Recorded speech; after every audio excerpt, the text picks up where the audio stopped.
ನೋಡಿ, ಶಾಸನಗಳನ್ನ ನಾವು ತೆಗೆದುಕೊಂಡು ಅಧ್ಯಯನವನ್ನು ಮಾಡ್ತಾ ಹೋದ್ರೆ 1377ಕ್ಕೇನೆ 1ನೇ ದೇವರಾಯನನ್ನ ಉದಯಗಿರಿ ಪ್ರಾಂತ್ಯಕ್ಕೆ ರಾಜ್ಯಪಾಲನನ್ನಾಗಿ ನೇಮಕ ಮಾಡಿದಂತ ಉಲ್ಲೇಖ ನಮಗೆ ಶಾಸನಗಳಲ್ಲಿ ಸಿಗುತ್ತೆ. ಆ ಮೂಲಕ ತಂದೆಗೆ ಸಪೋರ್ಟ್ ಕೊಡ್ತಾನೆ ಒಂದನೇ ದೇವರಾಯ ಆಡಳಿತದ ಹಿಡಿತವನ್ನ, ಮಿಲಿಟರಿಯನ್ನ ಹೇಗೆ ನಡೆಸಬೇಕೆನ್ನುವಂತ ಒಂದು ಚಾಕಚಕ್ಯತೆಯನ್ನ ತುಂಬಾ ಚೆನ್ನಾಗಿ ಅವನು ಮೈಗೂಡಿಸ್ಕೊಳ್ತಾ ಹೋಗ್ತಾನೆ.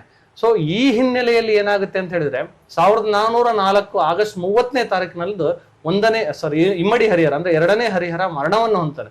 ಮರಣ ಹೊಂದಿದ ನಂತರದಲ್ಲಿ ಅವನ ಮಕ್ಕಳಾಗಿರ್ತಕ್ಕಂಥ ವಿರೂಪಾಕ್ಷನಲ್ಲಿ ಮತ್ತೆ ಇಮ್ಮಡಿ ಬುಕ್ಕರಾಯನಲ್ಲಿ ದೇವರಾಯನಲ್ಲಿ ಯಾರು ರಾಜರಾಗ್ಬೇಕನ್ನುವಂತ ಪೈಪೋಟಿಗಳು ಸ್ಟಾರ್ಟ್ ಆಗ್ತಾ ಹೋಗುತ್ತೆ. ಆ ಪೈಪೋಟಿಗಳಲ್ಲಿ ಸ್ವಲ್ಪ ದಿನಗಳ ಕಾಲ ನಮಗೆ ಬುಕ್ಕರಾಯನ ಆಳ್ವಿಕೆಯನ್ನ ಮಾಡ್ತಾನೆ, ಅವನನ್ನ ತೆಗೆದುಹಾಕಿ ವಿರೂಪಾಕ್ಷ ಬರ್ತಾನೆ. ವಿರೂಪಾಕ್ಷನನ್ನ ಕೊನೆಗೆ ಇವರಿಬ್ಬರನ್ನೂ ಕೂಡ ತೆಗೆದುಹಾಕಿ ಅವರಿಬ್ಬರನ್ನು ಸೋಲಿಸಿ ತಾನು ಅಂದ್ರೆ 1ನೇ ದೇವರಾಯ 1406 ನವೆಂಬರ್ 5ನೇ ತಾರೀಕಿನಂದು ಪಟ್ಟಾಭಿಷೇಕವನ್ನು ಮಾಡ್ಕೊಳ್ತಾನೆ. 1424 ನವೆಂಬರ್ 25ರವರೆಗೆ ಐ ಥಿಂಕ್ ಸ್ವಲ್ಪ ಡೇಟ್ ಕನ್ಫ್ಯೂಸ್ ಇದೆ. 1424ರವರೆಗೂ ಕೂಡ ಸಮರ್ಥ ಆಡಳಿತಗಾರನಾಗಿ ಆಳ್ವಿಕೆಯನ್ನು ಮಾಡ್ತಾನೆ. ಕೊಂಡವೀಡು ರಾಜರನ್ನು ಸೋಲಿಸ್ತಾನೆ, ಪಾನಂಗಲ್ ಕೋಟೆಯನ್ನು ಫಿರೋಜ್ ಶಾನನ್ನು ತೋರಿಸಿ ಪಾನಂಗಲ್ ಕೋಟೆಯನ್ನು ಪುನಃ ಗೆದ್ಕೊಳ್ತಾ ಹೋಗ್ತಾನೆ.